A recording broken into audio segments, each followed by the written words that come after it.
Hello everyone, and welcome to another reaction video for Chris Booy's video titled "This is How Australia Ends Mass Immigration." And as you know, I have my own opinions as to the actual source of the problem of that, but let's see what Chris Booy has to say.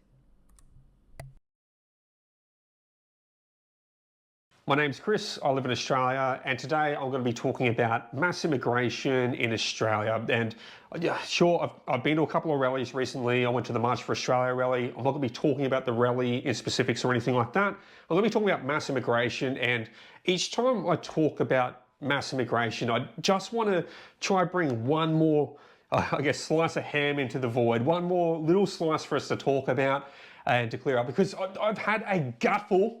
I've had an absolute gutful, mate, of our politicians, and they're trying to pull the wool over our eyes. And they talk about permanent residencies and saying, oh, we're going to cut permanent residencies. And they talk about on their campaigns on the lead up. And then they talk about that moving forward, saying 185,000 permanent residents per year. They're doing that, but they're not being truthful. They're not being honest with us as the people of Australia. They're really pushing the fold here. They're pushing the envelope, and I'm calling them out for it. I'm going to explain clearly the problem with mass immigration and where we need to focus on it right now. So let's break down mass immigration. So we're going to start with... So the government's not being honest, and that's a surprise how, right? That's their job. Their job is to manage their population and keep them guessing as to what agenda they have folding forward. I mean, obviously, if you believe that they're there doing what the citizens want and, for the best of the citizens, I don't know what to tell you, guys. I don't know what to tell you. You were born in the wrong century. Permanent residency visas. So permanent residency visas, the Australian government has in place 185,000 permanent residency visas issued each year. Now, from that 185,000, 15% of them come direct from overseas. 85% of people applying and getting approved on permanent residency visas, well, they already live in the country. They're on temporary visas in the country, bridging their visa across to a permanent residency visa. So they're not coming in from overseas. Only 15% are coming in from overseas on permanent residency visas. Last election, the major parties campaigned on this, saying, oh, we'll drop it down from 190,000 to 185,000 permanent residency visas to address the immigration concerns. Then the opposition, the Liberal Party, the other major party said, we're going to drop it down to 140,000 permanent residency visas. But the issue is, it's not permanent residency visas which are the leading cause of mass immigration coming into Australia. So Labor got in, and 15% of the 185,000 permanent residency visas, it's about 28,000 people. That 15% are the ones who come in directly from overseas. The other 85%, they're already in the country on temporary visas. So they're already in the country. They're not the new people coming in. So the other 157,000 people, they're on temporary visas in Australia, already living here for many years, and they're taking that next step to call Australia home, and they're bridging across from temporary visas to a permanent residency visa. They're already in the country, they're not in the counts for immigration coming in, they're already established here. How are we getting, 2023, 2024, how are we getting 982,000 more people coming into the country? And in 2025, we're on track for over an extra 400,000 people. How is that happening? The issue is temporary visas. The government has no planning, no restrictions, no caps or limits on the amount of temporary visas they issue for people coming across into Australia. For temporary visas, there is no total cap. It is unlimited at this point. There are staggering numbers of international students coming to this country right now. There are staggering numbers of people coming through on core skill shortage visas. And when you start looking at it, So this goes back to the issue that I was discussing in Chris Booy's other video, where he was asking, is it too late for Australia? And I believe that it was all policy related. And so if they really wanted to fix it, the issue is not that difficult to fix. You make it so it's more difficult for temporary visa holders to come in and be awarded temporary visas. You make it so the transition from a temporary visa to a permanent residency is even more difficult by making it so that there's requirements that they have to fill. I heard that they're using skilled labor as a reason as to why they have such high numbers, but apparently that is minimal. It's a minimal amount of the total. So there's definitely a problem there, and it's definitely on purpose, and they're definitely trying to lie to us to make sure that we're not aware of where the problem actually lies. 28,000 per year coming through on permanent residency track versus over 400,000 per year coming through on temporary visas. Well, the issue's not the permanent residency visas, the issue's the temporary visas. And the government keeps pulling the wool over our eyes saying, let's just focus in on permanent residencies. It's a smaller number and we've got a control and a cap over it. So just look at that. Don't look at the unfettered migration happening over here. And the thing is, it's not an oversight. It's not the government doesn't know. It's not the party in power right now, because both major political parties were campaigning for this. But the question is, why? It's because Australia's productivity is sliding severely right now. Our manufacturing's been decimated. We have layers of tax, making it hard to be productive in this country. As a resource-rich country, we've gone down this pathway of net zero, which is stunting the growth and ability for us to be productive even further. If anyone watching works in manufacturing and you've seen the power bill for your company, let me know down below in the comments. Is that hurting your ability to be competitive in this country? Is that hurting the ability for your pricing? Is it putting your business at risk of shutting down because electricity is getting so expensive from this government's warpath on net zero? Instead of focusing on the core issues of productivity in this country, this government is focusing on kicking the can even further down the road, if that's possible. But God, it's not our football, they just keep kicking that ball further and further. The way things are working right. And again, this is where I believe that there's purpose to it, right? I believe they're kicking it down the road so that it becomes this massive, massive problem that can't be ignored any longer. And oh my God, what are we going to do about it? We're going to control your lives. We're going to raise taxes till the point that you cannot make any more money. And so let's smash everybody down until the only people that are left are those that are completely willing to follow everything that the government says, right? And to not dare ever stand up. We know what's best for you. Now is every person on a temporary working visa in this country is having their entire income counted as GDP. And it's an absolutely absurd metric to do. It's ridiculous the way that they're using this accounting trick to try to show that Australia is being productive. It's like saying, okay. It's an accounting trick used by the entire world though, Chris. Just FYI. And that's why if you are talking about this as being a problem, then it is a global one, right? It's not something limited to Australia. I'm an employer and I pay this employee in Australia $67,000. Therefore, I've just made Australia $67,000 on GDP. It's not new money coming in, it's money in the country cycling around. No.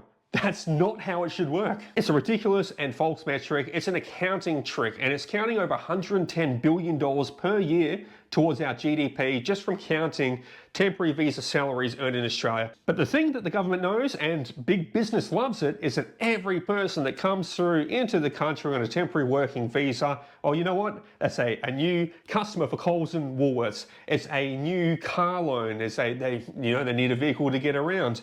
It's a new insurance policy being sold. It's another customer for the energy retailers. It's more tax for the government to collect through. It's another driver's license. You just run through it, man. Every single purchase is going to have GST, so it's just a money-making machine for the government, but also for big business. More customers is more money for them. More people, more growth for the companies. More people, more GDP growth being counted for the government. And so this is why it becomes so difficult, like if you become successful, obviously it's just how things work, that if you are big business, the more customers that are available, the more money that you're going to make. So then you start to become a cheerer. You start to cheer for the policies. You start to be a cheerleader for these policies because you know that you're going to be making more money from it. And so that's why actually what we have is a consciousness problem, is a morality problem. Same thing with GDP, an accounting practice that doesn't make much sense for the well-being of people in general. Just looking at numbers and how to multiply that is being used to determine the success of a nation. And so, what we need is the unity of like-minded people that are morally in touch, spiritually aware. And so the hope is that these kinds of people will start making businesses and they will not be as incentivized by the dollar and instead be more willing to support the right policies to do the morally correct thing. And that's what needs to happen, unfortunately, because big business will always be on the side of the government if they ensure that their profits will continue to increase. Focusing on modern manufacturing, on agriculture, on technology and innovation, on mining, instead of focusing on that kind of stuff, focusing essentially on core productivity for this country, the government instead can't address it. They're refusing to address it. So instead, to try trick the books, they're focusing on a people Ponzi. So I'll just run through an example using jelly beans. So say you have a jar of jelly beans, there's 1,000 jelly beans in the jar. And then you start to put more jelly beans in, and you put more and more and more and more in. But the jar can only fit 1,000 jelly beans. What happens is that each new jelly bean starts to fill up the space, and eventually the jelly beans start to squish together, squish up against the glass. The jelly beans get uncomfortable, they start getting squished, they start getting crushed. This leads to the quality of life of each jelly bean lowering as more and more are crammed into that jar until that jar is crammed, it's at breaking point. But the thing is, you can't blame the jelly beans that were already in the jar. You can't blame the new jelly beans being added into the jar, even though they're getting crushed in, squished in. All the jelly beans very agitated. It's not their fault. It's not the jelly beans' fault. It's the fault of the person who keeps adding more and more jelly beans into the jar. Because even though there's 2,000 jelly beans in it right now, the one thing that's not factored in that jar of jelly beans is the quality of life of each individual jelly bean. So to change things, to stop us jelly beans getting squished, and for the new jelly beans added, to give them a semblance of the quality of life as well, we need to stop adding more jelly beans into the jar. I think this is a very closed way to look at it, just because in Australia, you're very sparsely populated, right? So it's hard for you to use the example of a jelly bean within a small amount of space and increasing that when there's not enough space, right? Australia definitely does have enough space. Australia is nearly the size of America, I suppose. And so there's definitely the potential to have other cities come up aside from, the top few, Melbourne, Sydney, Perth, Brisbane, aside from those top main hubs, there's the opportunity for other cities to also step up and become bigger cities, right? But the problem is the coordination is not there, right? The construction is not set up in a way where it's prepared for that. Instead, they're still continuing to build in major cities, and those cities are just growing out of control, and people are struggling to survive in them. They're raising the taxes of all the residents there. There's no manufacturing, or barely any manufacturing now, and it sort of makes sense that you would be importing people for manufacturing jobs if that's what was required, but there's no jobs for that. Just from the common sense approach, what you would do is you would ensure that there's more jobs as well.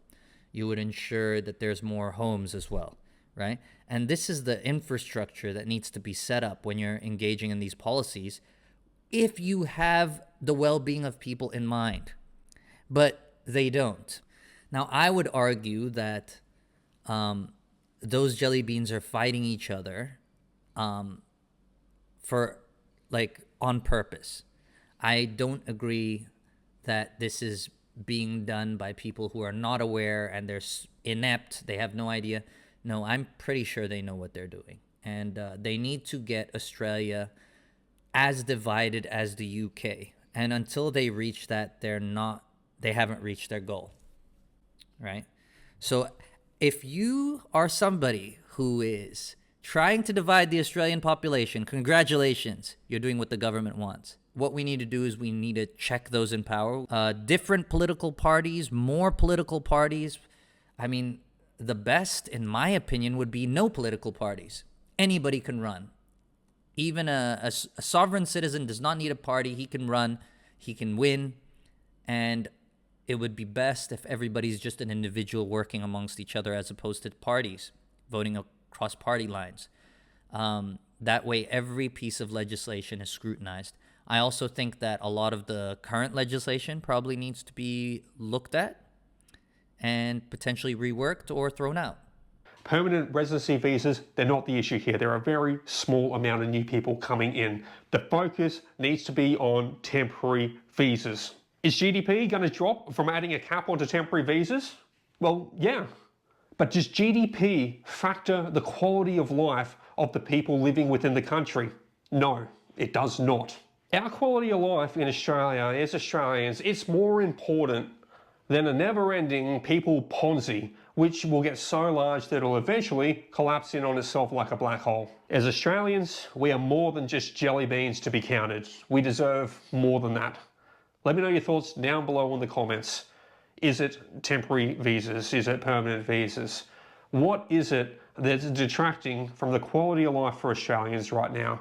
I've kind of pinpointed where the government pulls the wool over our eyes, saying just look at permanent residencies when the issue is temporary visas. So what are your thoughts? Leave them down below, and I'll see you in the next one.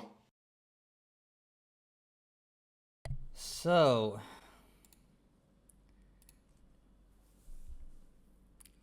he's so close, right? He's understanding that it's not the permanent visas. He's understanding that it's the temporary visas. He understands that the government plays this game. But again, if the government plays this game, do we want a government that plays games, right? I don't want a government that plays games. I want a government that can be easily monitored. Like, the statistics have to align with what they're saying, right? And for me, the only thing that's going to happen if you say, you know what, we're going to raise awareness for temporary visa holders being the problem, right? So then the government starts to go, oh, okay, they're starting to realize now it's not just the permanent visa holders, but it's also the temporary visa holders. So what are we going to do? What are we going to do? You know what? We're gonna somehow incorporate migration into the work visa now. Or we're going to create a whole new visa that's going to be similar to like the H-1B visas in the States, where companies can now pull in people that they want to work for them, and basically everything will be tied to their job, so then they'll be completely loyal to their job. But they'll do this all. Why? Because this will be the only way to get into an Australian citizenship. And so this is my point.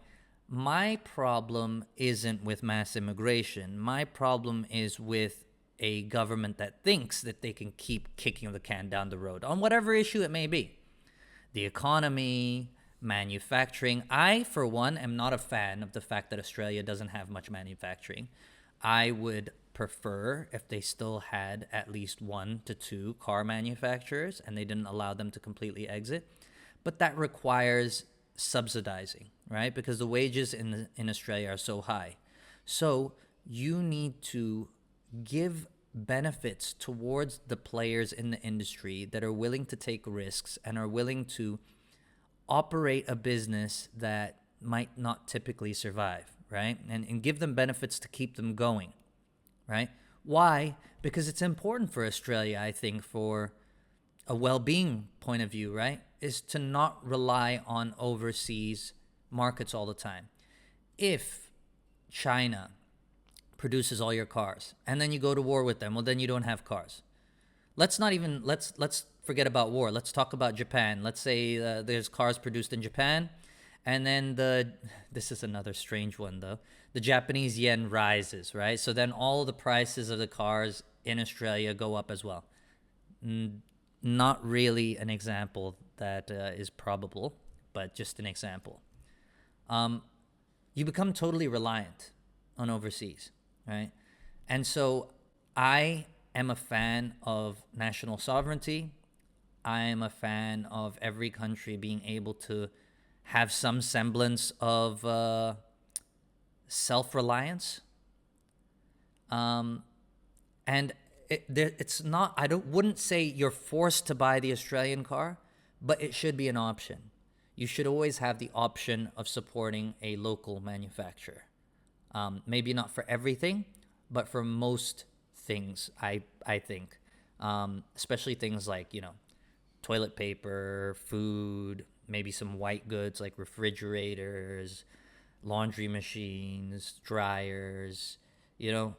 I think if a nation is able to produce those on its own, it's probably for the best for them to continue. Anyways, that's just my 2 cents. As usual, I like to hear Chris Booy's opinion, even though I might not wholly agree. What are you guys' thoughts?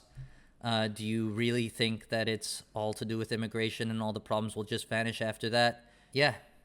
Please like if you like the video and subscribe for any upcoming videos in the future.